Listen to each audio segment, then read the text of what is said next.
In business, it's 24 by 7 by 365, and the whole world's trying to kick your ass. I've always been about what's new, what's next, and how am I getting there first. Eliminated. Mark Cuban ordered to appear before the SEC. One of the smartest people, but he also, you could make the argument, was one of the luckiest people in the age of the internet. Where others chase after wealth, Cuban seems to have it gravitate towards him. Many have succeeded, but few know how to use their wealth and fame wisely, and Mark Cuban is one such example. Though the odds were against him, he always chose to persist. In this video, we will get into his early life and reveal some intriguing details, not only about his career achievements, but also his personal life, which you might not know. Mark Cuban is a highly successful and forward-thinking personality. People know him for many reasons, but most recognize him as a shark investor on the reality show Shark Tank. He often claims to have achieved success on his own, but is that the whole truth? There is much more to explore. Let me take you through the details. The story begins on July 31st, 1958 in Pittsburgh, Pennsylvania, United States, where this influential personality took his first breath. He wasn't born with a silver spoon, nor did his father have an empire waiting for him. Life was hard for them.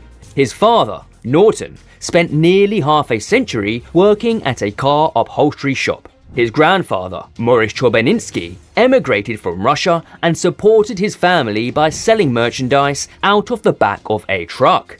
So, the hunger for a better life was ingrained in him from birth. At the age of 12, he reportedly began selling garbage bags in his neighborhood to buy the shoes he wanted. The seed was already being sown. The success of that venture led him to sell other items door to door. During his junior year of high school, Cuban began taking evening classes at the University of Pittsburgh, and he used those credits to graduate from high school early.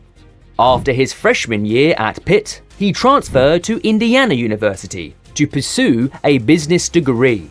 Life is always challenging, but your perspective can make it more manageable, and that's what he did. Cuban earned his bachelor's degree in management sciences and had an excellent understanding of supply and demand. Right after completing his graduation, Cuban moved back to Pittsburgh, where he briefly worked for Mellon Bank but didn't achieve much. He faced many hardships that could have convinced him to quit, but, as he said, "It doesn't matter how many times you have failed, you only have to be right once." Mark Cuban has gone through many hardships. One such moment was when he returned home from work to find his house without electricity because of an unpaid bill. According to Cuban, this experience became the biggest inspiration for him to change his life. After that, he never looked back. The job simply wasn't for him. He never wanted to limit his opportunities to his hometown, so he left Pittsburgh in 1982 and moved to Dallas for new experiences. In Dallas, Cuban got a job at a software company and started selling software. During the interviewer asked, "You know nothing about software, how are you going to sell it?" His response was admirable. He said he would do it simply by reading the manuals, and that's exactly what he did. He read and memorized the manuals while dealing with customers, but fate had other plans. One day, he had to choose between continuing to sell the software or obeying his boss's orders. He chose to sell the software, a difficult decision that ultimately changed his life. He was fired immediately, but as he mentioned in his book, "Leaders don't look backwards to condemn what has already been done. They look forward to create a better future." Then, he eventually started his own little consulting business called Micro Solutions, a computer consulting service. His understanding of computers and software helped his business grow rapidly. His plans to become a businessman was coming to fruition. Look, I've got this idea where I think we can listen to Indiana basketball, sporting events, anywhere in the world by using the internet. He worked day and night to establish a name and build a customer base in the industry, achieving his goal quite early. However, here is the plot twist. In 1990, he sold the company to CompuServe for $6 million. You might be wondering, why? Well, he mentioned it in his book. If you're prepared and you know what it takes, it's not a risk. With bigger plans in mind, Cuban used the capital from the sale to start another company with partner Todd Wagner, initially named AudioNet, and later rebranded as Broadcast.com. This was the largest audio and video streaming service at the time. Plays a huge part in it. I happen to have a company, Broadcast.com, that went public at the right time when the internet stock market was going nuts. The company's inception was driven by a desire to listen to Indiana Hoosier basketball games online. Despite early criticism, Broadcast.com proved to be a huge success. A lot of pinnacle events for Broadcast.com, and one of those was certainly the Victoria's Secret webcast. The company went public in 1998, and its stock quickly soared to $200 per share. A year later, Wagner and Cuban sold the company to Yahoo for nearly $6 billion. In the year 2000, Cuban made his entrance into the NBA community by purchasing the Dallas Mavericks for $285 million from Ross Perot Jr. For Cuban, a long-time season ticket holder, owning a professional sports team was a dream come true. In damaged programs, let's call them, the thought process that they can win, that they are expected to win. However, the Mavericks were far from a dream franchise. Plagued by poor personal decisions and mediocre players and coaches, the team had endured more than a decade of non-playoff basketball. Cuban used his new role as owner to immediately change that. With his trademark enthusiasm and determination, he revamped the team's culture and roster, built a new stadium, and pampered his players. Cuban proved to be the club's biggest booster, choosing to sit with the fans. He cheered on the Mavericks, taunted opponents, and criticized referees. His enthusiasm had a positive effect on the team. The Mavericks qualified for the playoffs in 2001, set a franchise record with 57 wins the following year, and reached the 2006 NBA Finals, where they lost to the Miami Heat. In 2011, the Mavericks finally won the NBA title by defeating the Heat.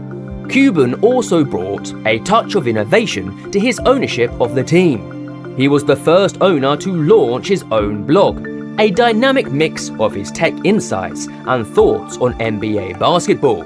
The blog became wildly popular, receiving thousands of emails a day from readers. Alongside his professional success, Cuban has a fulfilling personal life. He married his longtime girlfriend, Tiffany Stewart, in 2002. They have 3 children together, daughters Alexis and Alasia, and son Jake. The family resides in the Dallas area. In 2003, while he was enjoying considerable success, Cuban was also involved in some controversies.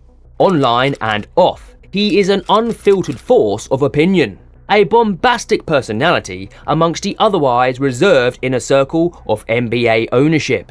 He stirred up controversy when he referred to Kobe Bryant's sexual assault case of 2003 as great for the NBA. It's reality television. People love trainwreck television. You hate to admit it, but that is the truth. That's the reality today. In another instance, he criticized the league's former director of officiating, Ed Rush, saying that he might have been a great ref, but I wouldn't hire him to manage a Dairy Queen. This statement eventually led to the chagrined billionaire working a day shift at a Dairy Queen in Coppell, Texas.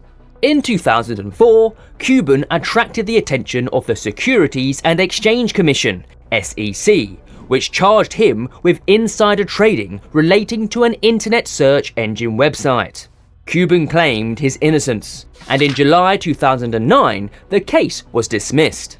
However, it was reinstated the following year, and in March 2013, Judge Sidney A. Fitzwater allowed the case to go to trial once again.